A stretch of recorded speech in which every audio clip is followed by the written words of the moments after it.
Good evening. Tonight we're reading A Connecticut Yankee in King Arthur's Court by Mark Twain. Chapter 5, An Inspiration. I was so tired that even my fears were not able to keep me awake long. When next I came to myself, I seemed to have been asleep a very long time. My first thought was, well, what an astonishing dream I've had.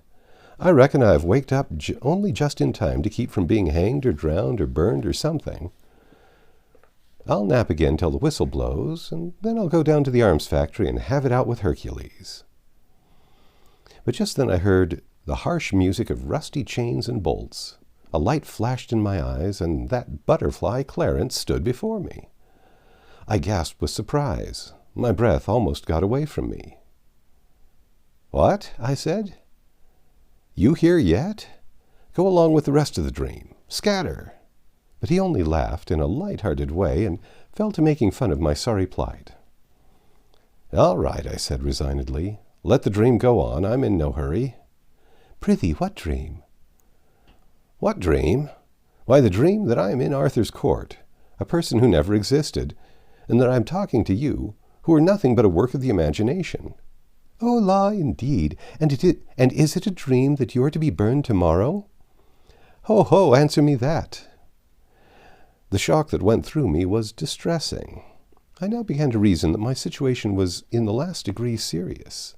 Dream or no dream, for I knew by past experience of the lifelike intensity of dreams, and that to be burned to death, even in a dream, would be very far from being a jest, and was a thing to be avoided, by any means, fair or foul, that I could contrive. So I said, beseechingly, "Ah, Clarence, good boy, only friend I've got, for you are my friend, aren't you? Don't fail me.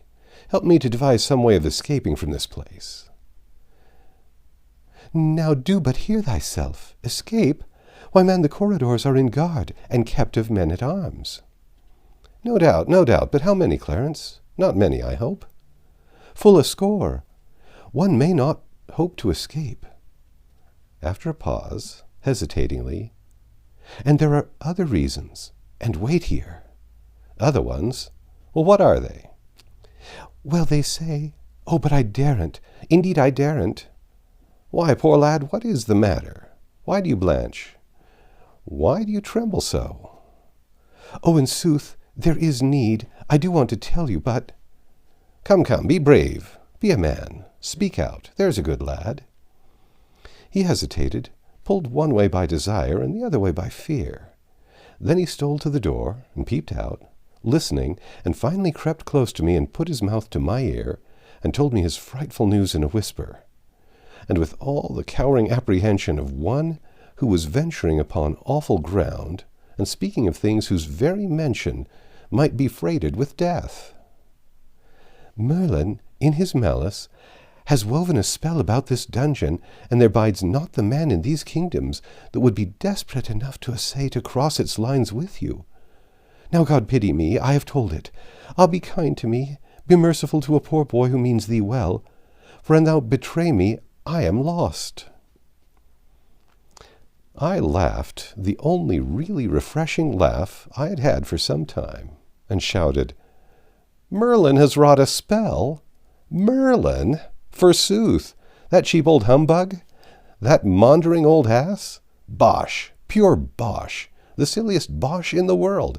Why, it does seem to me that of all the childish, idiotic, chuckle-headed, chicken-livered superstitions that have— Oh, damn Merlin!" But Clarence had slumped to his knees before I had half finished, and he was like to go out of his mind with fright. "Oh, beware! These are awful words. Any moment these walls may crumble upon us if you say such things. Oh, call them back before it is too late." This strange exhibition gave me a good idea and set me to thinking.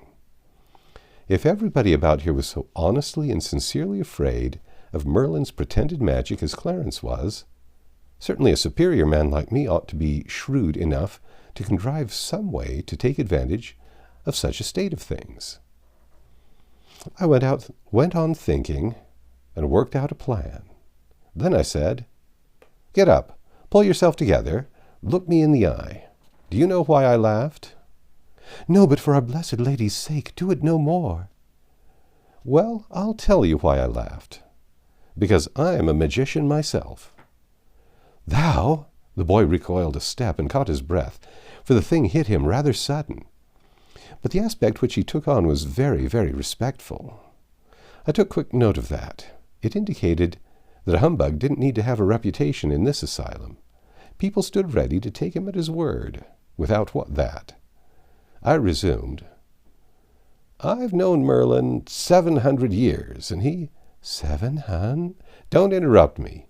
He has died and come alive 13 times, and traveled under a new name every time. Smith, Jones, Robinson, Jackson, Peters, Haskins, Merlin, a new alias every time he turns up. I knew him in Egypt 300 years ago. I knew him in India 500 years ago. He is always blethering around in my way, everywhere I go. He makes me tired. He don't amount to shucks as a magician, knows some of the old common tricks, but has never got beyond the rudiments, and never will. He is well enough for the provinces, one-night stands and that sort of thing, you know, but dear me, he oughtn't to be set up for an expert. Anyway, not when there's a real artist.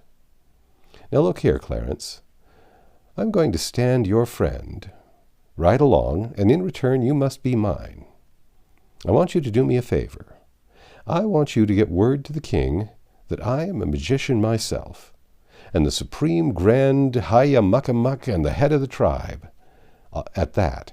And I want him to be made to understand that I am just quietly arranging a little calamity here that will make the fur fly in these realms if Sir Kay's project is carried out and any harm comes to me. Will you get that to the king for me? The poor boy was in such a state that he could hardly answer me. It was pitiful to see a creature so terrified, so unnerved, so demoralized, but he promised everything, and on my side made me promise, over and over again, that I would remain his friend and never turn against him or cast any enchantments upon him. Then he worked his way out, staying himself with his hand along the wall, like a sick person. Presently this thought occurred to me. How heedless I've been. When the boy gets calm, he will wonder why a great magician like myself should have begged a boy like him to help me get out of this place. He will put this and that together, and will see that I am a humbug. I worried over that needless blunder for an hour, and called myself a great many hard names meantime. But finally it occurred to me, all of a sudden, that these animals didn't reason, that they never put this and that together, that all their talk showed that they didn't know a discrepancy when they saw it. I was at rest again, then. But as soon as one is at rest, in this world, off he goes on something else to worry about. It occurred to me that I had made another blunder. I had sent the boy off to alarm his betters with a threat. I intending to event a calamity at my leisure. Now the people who are the readiest and eagerest and willingest to swallow miracles are the very ones who are hungriest to see you perform them. Suppose I should be called on for a sample. Suppose I should be asked to name my calamity. Yes, I had made a blunder. I ought to have invented my calamity first. What shall I do? What can I say to gain a little time? I was in trouble again, in the deepest kind of trouble. There's a footstep. They're coming. If I had only just a moment to think. Good, I've got it. I'm all right. You see, it was the eclipse. It came into my mind in the nick of time how Columbus or Cortez or one of those people played an eclipse as a saving trump once on some savages, and I saw my chance. I could play it myself now, and it wouldn't be any plagiarism either, because I should get it in nearly 1,000 years ahead of those parties. Clarence came in, subdued, distressed, and said, I hasted the message to our liege the king, and straightway he had me to his presence. He was frighted even to the marrow, and was minded to give order for your instant enlargement, and that you be clothed in fine raiment, and lodged as befitted one so great. But then came Merlin and spoiled all, for he persuaded the king that you are mad, and know not whereof you speak, and said, your threat is but foolishness and idle vapouring.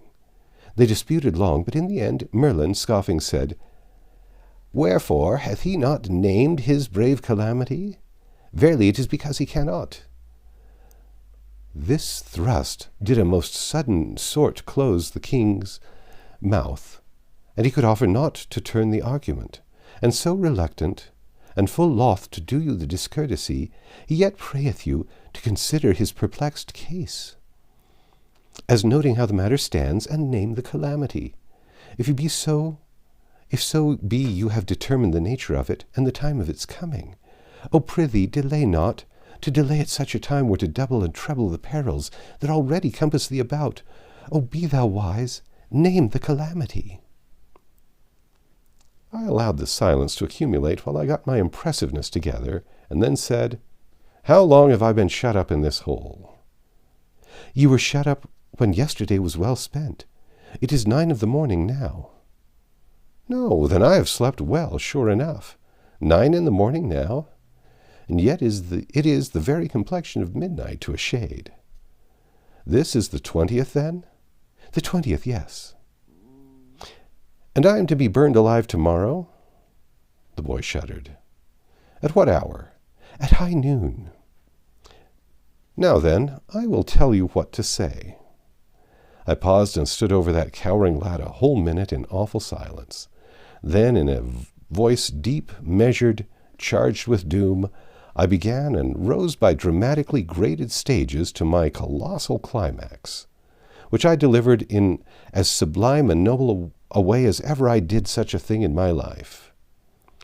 Go back and tell the king that at that hour I will smother the whole world in the dead blackness of midnight. I will blot out the sun, and he shall never shine again.